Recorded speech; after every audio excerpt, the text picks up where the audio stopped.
Welcome to 108 news Telugu. TPCC chief Mahesh Kumar గౌడ్పై రాష్ట్ర Congress party మహిళా అధ్యక్షురాలు సునీతారావు సంచలన ఆరోపణలు చేస్తున్నారు. కాంగ్రెస్ కమిటీల్లో సీనియర్ మహిళా నేతలకు ప్రాధాన్యం లేకుండా పోతుందని సునీతారావు ఆవేదన వ్యక్తం చేస్తున్నారు. ఒకసారి ఆమె ఏమందో ఒకసారి విందాం. రెండు పదవులు ఏ పదవి వదులుకుంటాడంట, మరి మనకు పెడుతుండక్క చిక్కు.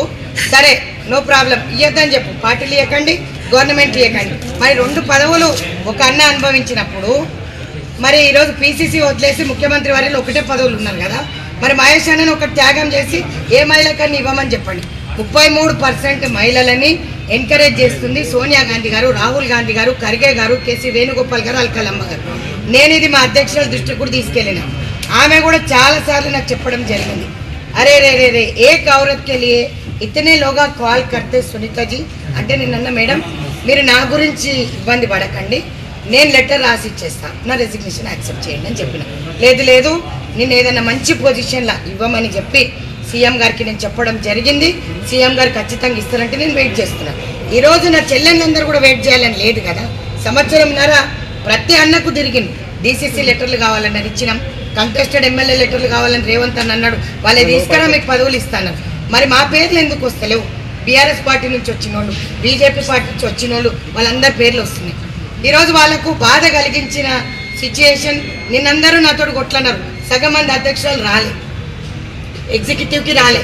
అక్క నువ్వు మాకు పదవులు ఇప్పిస్తావులే, జిల్లాకు ఒక్క పదవి ఇచ్చినా కూడా మనం అడిగింది ఎన్ని పదవులు అక్క? 30 పదవులు అడిగినాం. పదవులన్నీ తన చెల్లెళ్ళు మరదళ్లకు మహేష్ కుమార్ గౌడ్ ఇచ్చుకుంటున్నాడని ఆమె ఆరోపిస్తున్నారు. గాంధీ భవన్లో మహేష్ కుమార్ గౌడ్ ఛాంబర్ ఎదురుగా మహిళా నేతలతో కలిసి సునీతారావు ధర్నా చేశారు. కాంగ్రెస్ పార్టీలో కష్టపడ్డ మహిళలకు అన్యాయం జరుగుతుందన్నారు. నామినేటెడ్ పోస్టులతో పాటు కమిటీల్లో మహిళలకు అవకాశం కల్పించడం లేదని సునీతారావు ఆవేదన వ్యక్తం చేశారు. ఆమె మాట్లాడుతూ రాహుల్ గాంధీ నారీ న్యాయం నినాదం ఏమైంది అని అడిగారు. గతంలో మహిళ కాంగ్రెస్కి పెద్దగా ప్రయారిటీ లేకుండే, మహిళా కాంగ్రెస్ అధ్యక్షురాలుగా నా కర్తవ్యం నేను నిర్వహించాను. 241 కార్యక్రమాలు నిర్వహించారు. గట్టిగా పనిచేస్తుంది అని నమ్మి పార్టీ టికెట్ ఇచ్చింది. గోషామహల్ టికెట్ వద్దన్నా కూడా నాకు ఇచ్చారు. నామినేటెడ్ పదవుల్లో మహిళలకు అన్యాయం జరుగుతుందని అన్నారు. టికెట్ ఇచ్చిన వారికి పదవులు లేవు అన్నారు.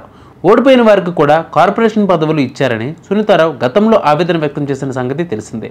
ఈ విధంగా కాంగ్రెస్ పార్టీలో అంతర్యుద్ధం మొదలైంది. దీనిపై మహేష్ కుమార్ గౌడ్ ఎలా స్పందిస్తారనేది వేచి చూడాలి. తప్పుగా పరిగణిస్తారు కాబట్టి నేను మీ అపాయింట్మెంట్ చాలాసార్లు అడగడం జరిగింది. ఇప్పుడు కూడా ఫోన్ చేసిన, నాదేమైనా తప్పు ఉంటే చెప్పండి అన్న, కానీ నా శిక్ష నా చెల్లెళ్ళకి వేయకండి దయచేసి. ఏ అన్నా, ఏ ఎమ్మెల్యే అన్నా, ఏ ఎంపీ అన్నా ఈరోజు కార్యవర్గంలో కూడా ఎంపీలు, ఎమ్మెల్యేలు, ఏఐసిసి సెక్రటరీలకు ఇస్తుంటే వాళ్ళకి బాధ అనిపిస్తుందో అని చెప్తున్నారు. వాళ్ళకి నా దృష్టికి తీసుకొచ్చారు. ఈరోజు ఏఐసిసి సెక్రటరీలకి, ఎంపీలందరికీ వాళ్ళ నియోజకవర్గంలో చూసుకోమనక్క, ఎంపీలు అయిపోయినారు, మళ్ళా వచ్చి పీసీసీ కార్యవర్గంలో కూర్చుంటే ఎందుకక్క కార్యకర్తలు లేరా అని అడుగుతున్నారు. మరి ఎవరు సమాధానం చెప్పాలి దీనికి? నేనేం సమాధానం చెప్పాలి? ఈరోజు సంవత్సరంన్నర నుంచి ఒక్క మార్కెట్ యార్డ్ కాదు కదా, ఒక చిన్న మెంబర్ కూడా మాకు వేయలేదక్క. మరి మీరు ఎవరిని అడగాలి? మేము రేవంత్ అన్న చెప్తే పని చేయలే, మహేష్ అన్న చెప్తే పని చేయలే, సునీతారావు చెప్తే పని చేసినాం. సునీతారావు కోసం ఉరికొచ్చినాం. ఈరోజు సునీతారావుని మేము నిలదీస్తున్నాం అంటున్నాం. నేను కూర్చోవాల్సి వచ్చింది, ఎందుకంటే గత్యంతరం లేదు. నేను ముఖ్యమంత్రి వర్యులకు ప్రాధేయపడి చెప్పినాను, ఈరోజు కులగణన చేసినాను, బీసీలకు పెద్దపీట వేసినామన్నా. మరి మహేష్ అన్న అదే మాట అంటలేడు కదా, మరి అదే అంటున్నాడు మహేష్ అన్న.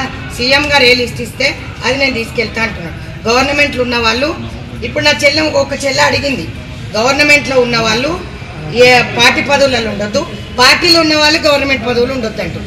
మరి కరెక్టే. మరి ఈరోజు మరి అదే నేను అడుగుతానేమో నన్ను తప్పుగా పరిగణిస్తారు.